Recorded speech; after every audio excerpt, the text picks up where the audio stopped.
Abba maal hojjechaartaa? Kunoo digaa hojiin an hojjetu. Amma argitee miti. Eeyyee. Lukkoonni kunniin akka nama caala yaadu. Nama caala yaadu. Lukkuuni? Amma namatu lukkuu caala yaadamoo lukkuutu nama caala yaadu? lukkuu siruma caala yaaduu jammaranii jiru. Durallee Dhugaamoo? dhugaa. Kormaa fudhattee sa'aatii eegee iji. Eeshi. Isin ajaa'ibu. Amma lukkoonni kunniin kunoo akkuma argite sa'aatii buuphaa amma sa'aatii hin dabarsitu. Sa'aatii kaleecha amma sa'aatii ganama keechaan sa'aatii tokko walakkaatti iftee buuftu. Har'allee sa'aatii tokko walakkaa san hin dabarsitu. Ati amma meesin gaafadha. Torbanitti gizee meeqa killee nyaatta? Ani moo killee gizeen lukkuun tuniin jirtu duraan killee hin argadhu. Killee hin argadhu. Lukkuun tuniin guddisee buusuu jammarte. Biyaan yoo nyaachuu barbaade sa'aatii nan barbaachisti ni nyaadha. Sa'aatii nan barbaachisti nan isaa jechuudha. Akkasii kunoo kanaaf fiigee lukkuu baay'ee guddaadha. Lukkuu warra jechuu barbaadan lukkuu horsiistanii buuphaa sa'aatii isin barbaachisutti nyaachuu dandeechuu.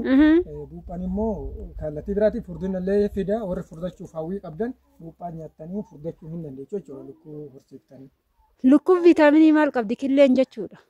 Lukkuun viitaaminiin lukkuun killee jechuudha. Viitaaminiin isaa gaafii ulfaatu na gaafattee fuutaa kanatti.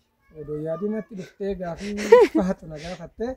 Viitaaminiin ishii viitaaminii dhaxxanii sarchi gootanii googilii keessa seentanii ilaaluu dandeechuu. Viitaaminiin buuphaan viitaaminii E jalatti argama.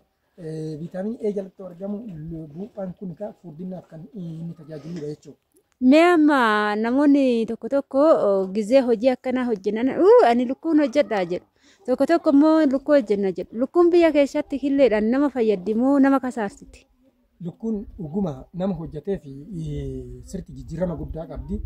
Maaliif jijjiiramni ishii sirti saffisaanii maaliif jijjiiramni lukkuu addumaayyuu kan horiirallee kan hoolotarrallee jijjiiramni lukkuu baay'ee tokko sirti barbaachisaadha. Maaliif lukkuun guyyaa guyyaadhaan killee yoo buuftu ati maallaqni ati argattu guyyaa guyyaadhaan jechuudha.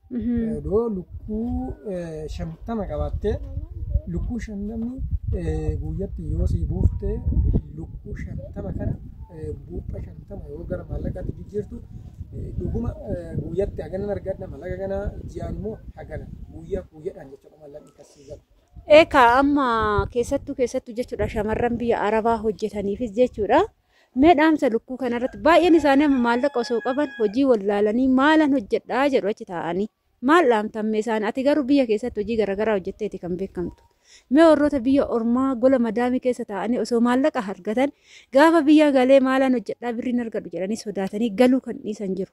Isaaniifoo dhaamsa akkamiiti immoo kan galanii Itoophiyaan nama iyyoomsitii Itoophiyaan iyyettidha Itoophiyaan kafana namarraa fixxii Itoophiyaa surree namatti bal'istii kan jedhan baay'eetu jira gaa dubbiin kun dhugaadha moo sobaa? Egaa Itoophiyaan iyyattiin dhugaadha. Iyyummaadha iyyattidha? Itoophiyaan hin qabdi. Iyyummaa maaliif hin qabdi siin jedhee kan Giriikonni kan jaarraa tokkoon dura fayyadamanii bira darban har'a fayyadamnani. Kan jaarraa tokko nu dursu jechuudha. Giriikonni jechuudha. Waggaa 100 jechuudha. Kan isaan waggaa 100 dura fayyadamanii darban nu hadda fayyadamnaa jechuudha. Kanafichi hayyuu miti.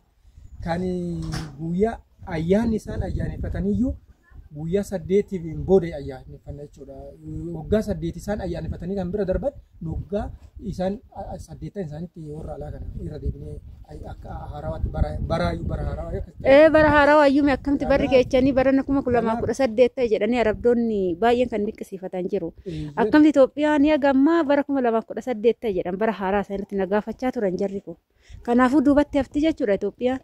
Qaroominaan duubatti hafti hiyyummaallee hin qabdi sobaa miti garuu immoo biyya hiyyattii tana keessatti hojjettee jijjiiramuudhaaf dhuguma tattaaffii gooteennaan jijjiiramuu keessatti si salphata hin jijjiiramta biyya hiyyattii keessatti maaliif jijjiiramuun kee maaliif si barbaachisa tokkoffaa dhuguma nu as keessatti jijjiiramuudhaaf nutti salphata biyya hiyyattii kana keessatti amma odoo fudhannee chaayinoonni biyya isaaniitti dhufanii biyya hiyyattii kana keessatti hojjetu.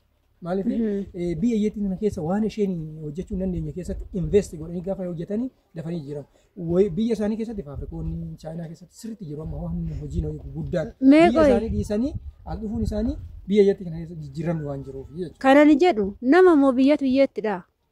Amma dhuguma hoo dubbanne biyyi tokko iyyeetti erga taate namni illee yoomuu waan hin oolle. Eeka amma fakkeenya biyya jechuun nama jechuudha. Nama jechuun biyya jechuudha. Biyya iyyeetti osoo hin taane akka yaada mataa kootti nama jechuudha. Nama jechuun immoo biyyattiin tun iyyeetti taatee osoo hin taane sammuu yaadanii waa kalaqanii hojjetan dhabuu dhiisuudha malee hojiin dhabame yookaan immoo haalli ittiin hojjetanii maallaqa gabii galchanii dhabamee natti fakkaatu.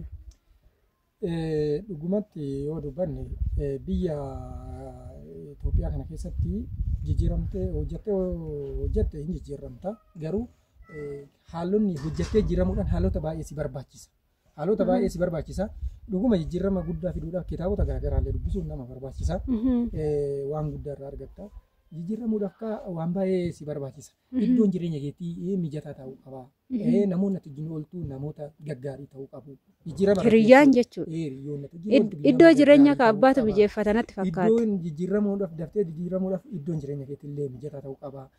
Namoonni naannoo hawaasni naannoo keetillee nama gaggaarii yookiin immoo haala mijataa ta'uu danda'u. Maaliif seete yoo namoonni naannoo keetiyyuu haala gaariirra hin deemne yoo ta'e namoota naannoo keetii san akka jireenya kee jijjiirama keetiif si ta'utti jajjabeessitee kallattii barbaachisaa ta'e qabsiifachuu qabda naannoo kee jechuudha. Egaa galatoomika yaada babbareedoo nu qooddee jirta. Yaada kanaaf galatoomi siin jenna. Hordoftoota TikTokii kiyyaa jechuudha. Yaada kanarratti yaada dabalataa yoo qabaattan laayik sheer koppii linkii gochuun nu jabeechaa isiniin jenna. Yaada babal'aa fi babbareedoodhaa isinii dhufuutti qophii xumurree jirra. Kana fakkaata warroonni biyya ormaa ta'echanii maalan hojjedhaa gaafan biyya galee uffanni biyya arabaa natti bal'ata jettan ani garuu biyya galee uffanni biyya arabaati fidee dhufe natti dhiphachaa jira. Itoophiyaan nyaanni ishii bareedduudha. Nama bakka biyya arabaatitti erga hojjechuun keen oollee dhugaadhaan hojjedhuuti maallaqa kee qabadhu waan godhachuu qabdu godhadhuuti biyya keetti deebi'i siin jenna. Galatoomii biroo viidiyoon keenya sumarraan dhaabbateera. Waan wajjin turtaniif galatoomaadha. Isin wajjin turtanis ana walee tuubeedha jechuudha. Haala kanaan isa na biratti argaa jirtan kuni eenyu fakkaata wal fakkaanna yoo ta'e maal akkanaa ta'u koomentii jalatti barreessaa. Wali fakkaannu soo ta'e akkasumas isiniin jedha. Kana fakkaata waleen techan biyya galtee Oromiyaa keessa bashannanaarti. Wanti akka biyyaa namatti tolu hin jiru. Erga biyya galee natti hin tolle naante dhugaa dubbachuudhaaf furdachaa hin jiru. Akka har'a na beektaniif akka kalee na beektan tokko kamtu caalame koomentii jalatti barreessaa isiniin jennaa.